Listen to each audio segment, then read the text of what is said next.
class, welcome to our channel. Today we are going to discuss about pulse. So pulse क्या होती है? Pulse जो होती है वो होती है एक रिदमिक एक्सपेंशन जो किसकी वजह से आता है, जब हमारा लेफ्ट वेंट्रिकुलर कॉन्ट्रैक्ट करता है। इसकी कॉन्ट्रैक्शन की वजह से जो एक रिदमिक फ्लो बनता है या फिर एक्सपेंशन होता है या फिर रिक्वाइल ऑफ आर्टरीज रिक्वाइलिंग होती है आर्टरीज की, उसको हम बोलते हैं पल्स। ठीक है, अब पल्स को असेस कैसे करते हैं? पल्स को असेस करने के लिए हम अपने फर्स्ट सेकंड या फिर सेकंड और थर्ड फिंगर की टिप को यूज़ कर सकते हैं। ठीक है, और हमें ये कहते हैं मोस्टली कि हमें थंब का यूज़ नहीं करना चाहिए, और इसके पीछे क्या रीज़न है वो हम पढ़ते हैं। ठीक है, हम अपने थंब को इसलिए नहीं यूज़ कर सकते क्योंकि जो हमारी थंब में आर्टरीज होती हैं वो भी पल्स प्रोड्यूस करते हैं। इससे हमें मिस्टेक या फिर कंफ्यूजन हो सकती है कि कहीं ये क्लाइंट की पल्स या फिर पेशेंट की पल्स ना हो। सो इसलिए हम एरर को रिमूव करने के लिए अपने थंब को यूज़ नहीं करते हैं। ठीक है, तो क्या क्या कॉमन साइट्स हैं जिसके थ्रू हम पल्स ले सकते हैं? पहले आती है टेम्पोरल पल्स। टेम्पोरल पल्स जो होती है ये temporal artery on temporal bone, ये तब वहाँ फील होती है जहाँ पे मतलब टेम्पोरल बोन के पास जो टेम्पोरल आर्टरी होती है वहाँ पे टेम्पोरल पल्स फील होती है। फिर आती है कैरोटिड पल्स। कैरोटिड पल्स जो है वो carotid artery into the neck, वो हमारे नेक रीजन में पाई जाती है, हमारी जॉ लाइन के नीचे कैरोटिड आर्टरी पाई जाती है। और फिर ब्रेकियल पल्स हैं। ब्रेकियल पल्स जो है वो हमारे एल्बो के ऊपर जो ब्रेकियल आर्टरी है जहाँ पे, वहाँ पे ब्रेकियल पल्स फील होती है। और पॉप्लेडियल पल्स है, ये हमारे पॉप्लेडियल फोसा या फिर हमारे बैक ऑफ द नी में जो रीजन होता है वहाँ पे पाई जाती है। रेडियल पल्स है। रेडियल पल्स ये रेडियल आर्टरी के पास पाई जाती है, the distal end of the radial bone. फिर फिमोरल आर्टरी जो है फिमोरल पल्स फिमोरल आर्टरी के पास पाई जाती है जो कि ग्रोइन रीजन में होती है। फिर आता है posterior tibial pulse. Posterior tibial pulse हमारे एंकल के इनर साइड पाई जाती है, behind and below the medial malicious. Medial malicious means कि हमारी जो एंकल की बोन है वहाँ पे पाई जाती है। फिर आती है डोर्सालिस पैडिस। डोर्सालिस पैडिस पल्स जो होती है ये टॉप ऑफ द फुट पे फील होती है, ये ग्रेट टोज के पास होती है। और डोर्सालिस पैडिस जो है dorsalis pedis artery of the foot वहाँ पे फील होती है। तो एपिकल पल्स, एक एपिकल पल्स जो है ये हम फील भी करते हैं या फील कैसे करते हैं? स्टेथोस्कोप की हेल्प से। ठीक है, ये हम इस पल्स को सुनते हैं with the help of stethoscope. ये कहाँ पे होती है? हमारे 5th इंटरकोस्टल स्पेस में, जो कि 3 इंच लेफ्ट होता है हमारे स्टर्नम के साइड। ठीक है, और जस्ट बिलो निप्पल के नीचे होता है या फिर मिड क्लैविकुलर लाइन के पास होता है। ठीक है, ये कॉमन साइट है जहाँ पे हम पल्स को असेस करते हैं न्यूबॉर्न बेबीज़ में। तो अब हम साइट असेस करेंगे कि हम कहाँ कहाँ जो है हमारी पल्स कौन सी पाई गई हैं। यहाँ पे हमारी टेम्पोरल पल्स होती है, यहाँ पे हमारी कैरोटिड पल्स फील असेस होती है, ब्रेकियल आर्टरी के पास ब्रेकियल पल्स, रेडियल आर्टरी के पास रेडियल पल्स, फिमोरल आर्टरी के पास femoral bone femoral pulse, and popliteal artery के पास popliteal pulse, semi posterior tibial artery and dorsalis pedis artery. यहाँ पे हमें जो पल्स है वो फील होती है, और जो एपेक्स एपिकल हैं वो एपेक्स ऑफ द हार्ट यहाँ पे फील होती है। फिर आता है हमारा पल्स रेट। पल्स जो हमें 1 मिनट में पल्सेशन फील होती है उसे हम बोलते हैं पल्स रेट। तो नॉर्मल पल्स रेट होता है 60 to 100 बीट्स पर मिनट। ठीक, अब नॉर्मलिटीज़ जो हैं वो हम पढ़ते हैं, जैसे टैकीकार्डिया हो गया। टैकीकार्डिया में हमारा 100 बीट्स पर मिनट से ज़्यादा हो जाती है पल्स रेट, और ब्रेडिकार्डिया में इससे ऑपोजिट यानी कि हमारा 16 बीट्स पर मिनट से कम हो जाती है हमारी पल्स रेट। देन आता है रिलेटिव ब्रेडिकार्डिया। ये होता है कि इसमें हार्ट रेट ज़्यादा स्लो हो जाती है पेशेंट में इमीडिएटली। ठीक है, उसको फिजियोलॉजिकल नीड्स होती हैं, जैसे उसकी more than 60 beats per minute के कम हो जाती हैं। ठीक है, देन ये वाला सीन देखा जाता है पेशेंट में जो कि टाइफाइड फीवर हो जिसको, या फिर उसको निमोनिया हो जो कि क्लैमाइडिया के थ्रू। अब क्लैमाइडिया होता है एक सेक्सुअली ट्रांसमिटेड डिसीज़। देन आता है heart rate. Heart rate age के अकॉर्डिंग हमारी हार्ट रेट जो होती है वो डिफरेंट होती है। जैसे फीटल हार्ट रेट है, जो फीटस में है बेबी, उसकी हार्ट रेट होती है 140 to 160 बीट्स पर मिनट। जो न्यू बॉर्न बेबी है उसमें होती है 120 to 160 बीट्स पर मिनट, जिसकी एवरेज होती है 140 बीट्स पर मिनट। फिर आते हैं 1 ईयर का बेबी, जिसको हम इनफैक्ट बोलते हैं, वो उसकी हार्ट रेट होती है 90 to 130 बीट पर मिनट, इसकी एवरेज होती है 110 बीट्स पर मिनट। 3 ईयर्स का टॉडलर जो होता है उसकी 90 to 100 बीट्स पर मिनट, और अडल्ट इसकी होती है 60 to 100 बीट्स पर मिनट, ठीक है। और ओल्ड एज में आके उनकी कम होती है 40 to 100 बीट्स पर मिनट, मतलब कि जैसे जैसे हमारी एज बढ़ती है वैसे वैसे ही हमारा पल्स रेट जो है वो कम होता रहता है, ठीक है। और 1 डिग्री फ़ारेनहाइट की टेम्परेचर की एलिवेशन आती है जब 7 to 10 पल्स पर मिनट इंक्रीज़ होती हैं। पल्स रेट जो है ये यंग पर्सन और फीमेल्स में हाई होता है और ओल्ड पर्सन और मेल में कम होता है।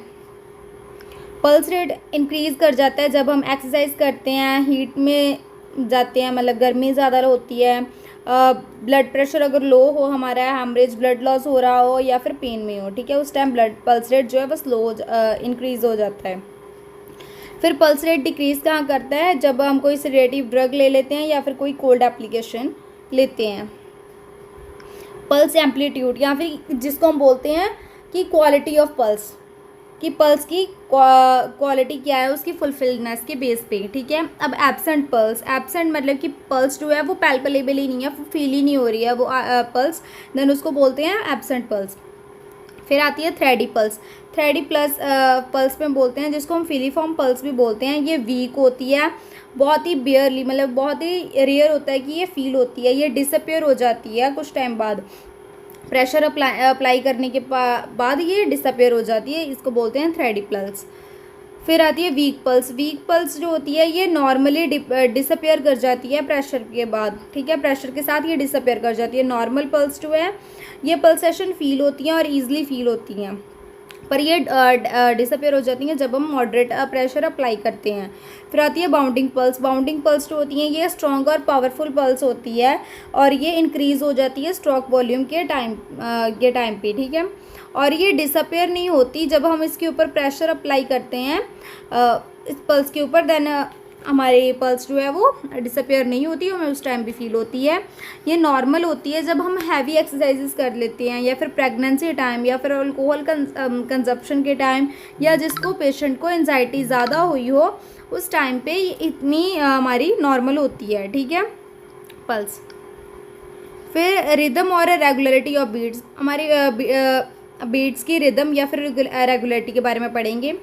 मतलब नॉर्मल इक्वल इंटरवल जो है वो हार्ट बीट के, नॉर्मल हार्ट बीट जो हमारी होती है, हार्ट बीट करता है वो नॉर्मल इक्वल इंटरवल पे करता है। अगर उसमें कोई भी वेरिएशंस आते हैं उसके इंटरवल में तो उसको हम बोल देते हैं इरेगुलर बीट या फिर डिसरिथमिया, ठीक है। उसके बीट्स में अगर कुछ अबनॉर्मलिटी आती है तो वो इरेगुलर बीट्स और डिसरिथमिया कहलाता है। और आता है टाइप ऑफ पल्स, मतलब कि अबनॉर्मल रिदम के बेस पे पल्स की क्या क्या टाइप्स हैं। पहले आती है पल्स डिफेक्ट, मतलब कि रेट जो है पल्स का at the radial artery, rate of pulse at the radial artery peripheral artery is less than the apical pulse, मतलब कि एपिकल पल्स से कम होता है रेडियल आर्टरी का रेट। रेडियल आर्टरी में रेट कम होगा, एपिकल पल्स में रेट ज़्यादा होगा। वेंट्रिकल कॉन्ट्रैक्शन रेट के ऊपर भी डिपेंड करता है, ठीक है। Indication of cardiac dysrhythmia and lack of, इसके जब ये पाया जाता है ना, ये वाला केस इनकी पल्स डिफेक्ट पाई जाती है, देन पेशेंट जो है उसको कार्डियक डिसरिथमिया का सिम्टम्स शो होते हैं कि हाँ भी उसकी कार्डियक की हार्ट बीट में अबनॉर्मलिटी आई है, और लैक ऑफ पेरिफेरल परफ्यूजन कि हाँ भी उसके पेरिफेरल पल्सेस में कम ब्लड फ्लो हो रहा है या फिर उसमें कम फ्लो हो रहा है, ठीक है। फिर आती है इंटरमिटेंट पल्स, इसमें ये ऐसी पल्स है जो ओकेजनली बीट करती है और स्किप हो जाती है या फिर मिस हो जाती है रेगुलर इंटरवल पे, ठीक है, उसको हम बोलते हैं इंटरमिटेंट पल्स। और ये तब होती है जैसे कि प्रीमेच्योर आर्टरियल्स में या फिर प्रीमेच्योर वेंट्रिकल कॉन्ट्रैक्शन के टाइम पे ये होती है, या फिर आर्टरियल फिब्रिलेशंस पे। फिर आती है डाइकोटिक पल्स, डाइकोटिक पल्स जो है ये एक पल्स जो है वो डबल बार बीट करती है, ठीक है। एक हार्ट बीट में उसमें 2 आर्टरियल पल्सेशन हो जानी है, ठीक है, मतलब एक हार्ट बीट के ऊपर 2 पल्स फील होती हैं।